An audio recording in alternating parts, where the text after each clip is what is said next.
Polisi menangkap bonek yang berbuat rusuh kemarin.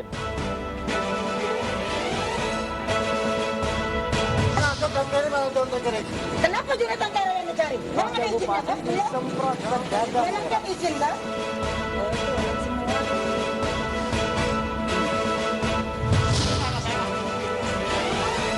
Lagi, customer COD ngamuk ke kurir.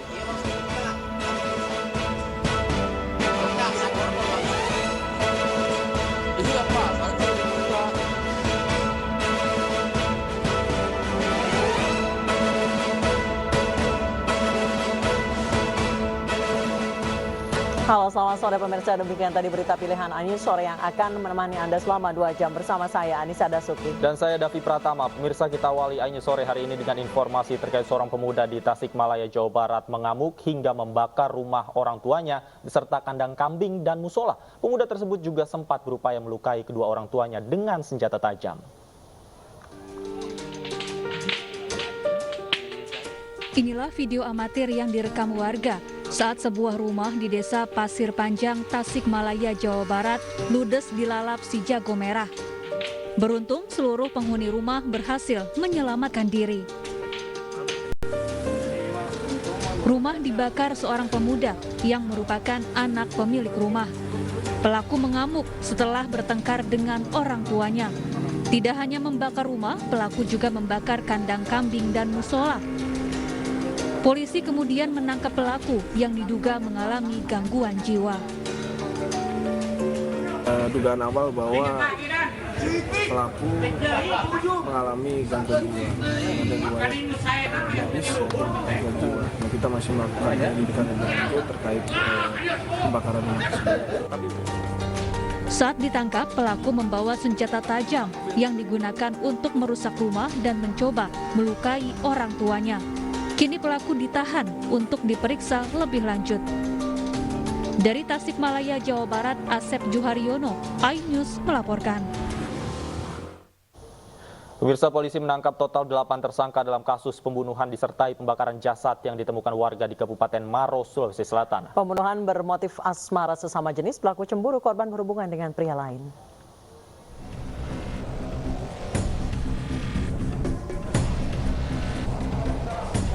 Misteri kasus pembunuhan seorang pria yang jasadnya ditemukan terbakar di semak-semak di Desa Padayelo, Kabupaten Maros, akhirnya terungkap. Total 8 tersangka tertangkap, sementara pelaku utama berinisial D masih buron. Pembunuhan bermotif asmara sesama jenis para pelaku dan korban berasal dari kelompok yang sama. Pelaku utama yang masih buron cemburu saat melihat percakapan romantis korban dengan pria lain. Sempat terjadi pertengkaran hebat sebelum akhirnya pelaku dikeroyok para pelaku hingga meninggal dunia. Jasad pelaku dibuang di daerah Malawa, Kabupaten Maros. Jasadnya dibakar untuk menghilangkan jejak. Awal kita temukan adanya mayat yang terbakar di Maros. Dari hasil pengungkapan ternyata kita di situ mengungkap adanya jaringan prostitusi yang selama ini sudah berlangsung dan ini kita sedang. Sebelumnya warga desa Padelo, Kecamatan Malawa, Kabupaten Maros, Sulawesi Selatan, dikejutkan dengan penemuan mayat pria yang hangus di pinggir jalan Poros, Kabupaten Maros. Saat ditemukan, mayat dalam kondisi tangan terikat dan mulut dilakban. Pada tubuh korban ditemukan sejumlah luka, termasuk pada bagian kepala yang diduga mengalami hantaman benda tumpul. Korban diduga tewas sekitar 3 hari sebelum ditemukan. Dari Makassar, Sulawesi Selatan, Julius Win, iNews melaporkan. Supporter Persebaya Surabaya atau bonek mania yang sempat bentrok dengan polisi dilakukan tes swab COVID-19. Hasilnya 92 bonek negatif virus COVID-19 dan dibebaskan bersyarat.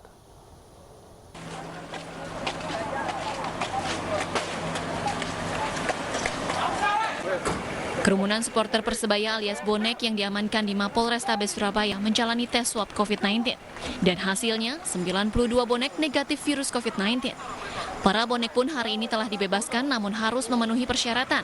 Salah satunya dijemput anggota keluarganya. Selain itu, para bonek juga harus menandatangani surat pernyataan tidak akan mengulangi perbuatannya.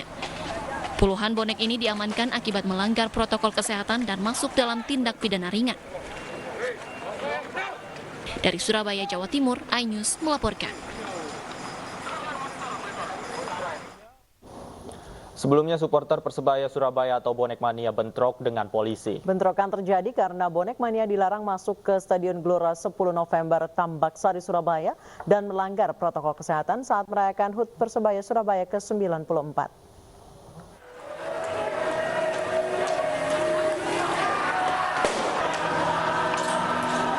Tembakan gas air mata dilepaskan polisi untuk membubarkan kerumunan supporter Persebaya atau Bonek Mania yang akan masuk ke Stadion 10 November Tambak Sari Surabaya Jumat dini hari.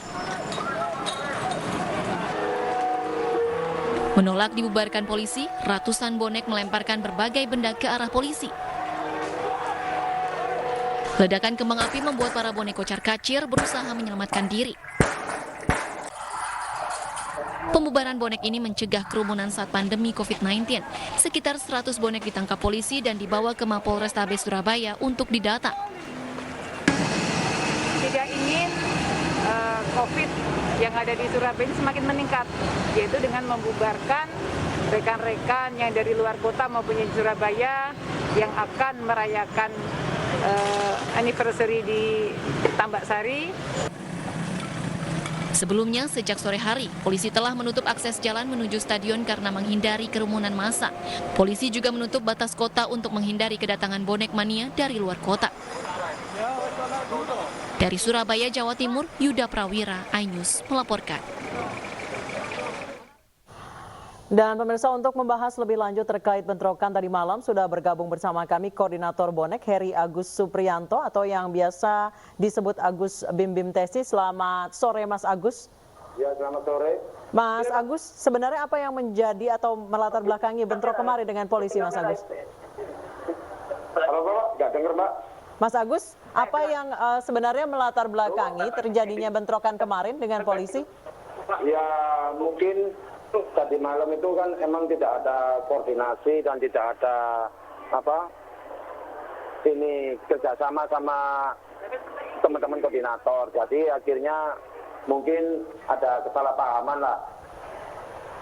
Kesalahpahaman bagaimana Mas? 92 Bonek Mania ini tidak ada yang mengkoordinir. Ya emang kan tidak ada koordinasi sama pihak koordinator dan dari pihak Persebaya. Berarti dari teman-teman bonek sendiri ini mungkin dari fanatiknya untuk merayakan ulang tahun Persebaya dan akhirnya berangkat sendiri ke Tambak Sari. Oh, mereka berangkat sendiri ke sana ya, Mas Agus? Ya. Kemudian Ya, dari informasi yang Anda dapatkan, apa yang memicu bentrokan itu, Mas? Ya mungkin kemarin dari teman-teman banyak yang ngabarin saya dan juga dari pihak kepolisian, mungkin karena dari teman-teman bonek yang tidak bisa memasuk di area Tambak Sari mungkin kesal atau mungkin nggak bisa masuk, akhirnya jadi melempar ke pihak keamanan dan akhirnya saya sendiri juga koordinasi sama pihak keamanan lewat telepon ya minta tolong mungkin jangan sampai ada jadi bentrokan dan akhirnya nggak berapa lama juga bisa bersatu sama pihak keamanan. Baik, Mas Agus, saat ini kan sedang pandemi COVID-19, tentunya keramaian atau perkumpulan masyarakat ini kalau bisa sangat harus dihindari. Sejauh ini apa informasi yang diberikan oleh Mas Agus dan rekan-rekan sebagai koordinator bonek agar teman-teman ini tidak kumpul-kumpul, apalagi sampai buat kerusuhan seperti ini?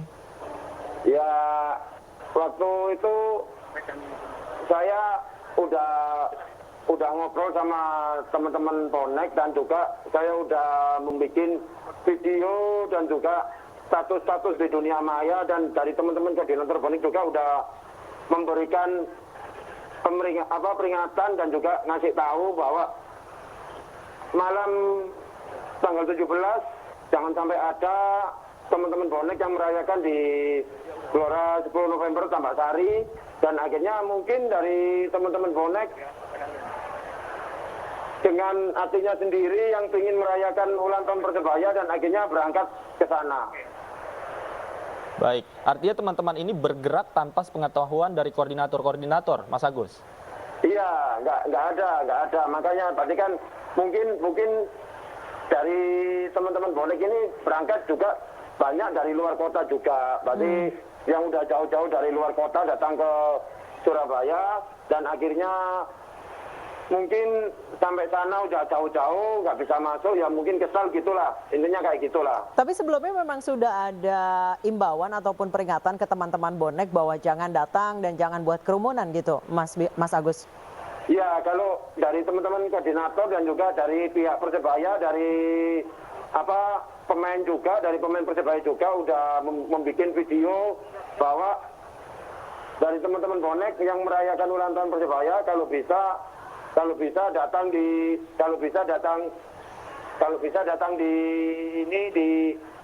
jangan datang di Tambak Sari, dan mungkin teman-teman bonek yang tidak terkoordinir ini mungkin udah jauh-jauh sebelum hari tadi malam udah datang di Surabaya duluan, berarti akhirnya untuk nekat masuk ke Tambak Sari gitu. Baik Mas Agus, semalam kan ada beberapa atau semuanya mungkin yang dilakukan swab test, hasilnya seperti apa yang dilaporkan ke Mas Agus? Kalau masalah hasil swab, saya ini belum ada koordinasi dari pihak keamanan dan juga dari pihak teman-teman bonek, karena tadi malam saya nggak tahu, berarti baru tahu tadi pagi saya ditelepon sama teman-teman bonek, banyak yang dibawa di Polrestabes gitu. Saat ini Mas Agus mungkin sudah berbincang dengan kepalanya atau ketua aksi semalam, Mas Agus, apa tanggapannya? Kalau masalah sama koordinator yang bergerak sama tadi malam nggak ada, Mbak, soalnya nggak ada koordinator, berarti dari teman-teman bonek ini yang anak yang masih bawah umur dan juga yang masih sekolah-sekolah ini aja yang tetap nekat untuk datang ke Tambak Sari, Mbak. Oh, jadi ini memang teman-teman bonek yang tidak terkoordinir sama sekali dari berbagai daerah kemudian bersatu menjadi total 92 orang ya, Mas Agus ya? Iya, berarti kan mungkin kan dia dihalang oleh pihak keamanan untuk datang ke Tambak Sari. Mungkin dia bergerombol sampai banyak baru dia masuk ke Tambak Sari. Mungkin baik, Mas gitu. Agus, mungkin boleh sekali lagi diimbau kepada teman-teman bonek agar tidak terulang lagi peristiwa seperti ini, Mas Agus, silakan. Iya, buat dulur-dulurku bonek, bonita sejagat raya, udahlah ini yang terakhir, jangan sampai terulang lagi kayak gini, apalagi ini masih ada pandemi COVID-19. Semoga aja biar COVID-19 ini cepat selesai, cepat habis, dan kita semua bisa kumpul lagi, bisa nonton tim kebanggaan lagi di stadion. Mohon maaf kalau misalnya ada kata-kata yang salah dari saya, mohon maaf. Tetap dijaga nama baik Kota Surabaya, nama baik Persebaya, nama baik bonek. Baik, semoga kejadian ini tidak terulang lagi. Terima kasih Mas Agus Bim Bim Tesi, koordinator bonek, sudah bergabung bersama kami di iNews Sore. Pemirsa, Wakil Bupati Kota Waringin Timur dimaki seorang penjual minuman keras saat menggelar razia. Informasi selengkapnya akan kami hadirkan usai jeda.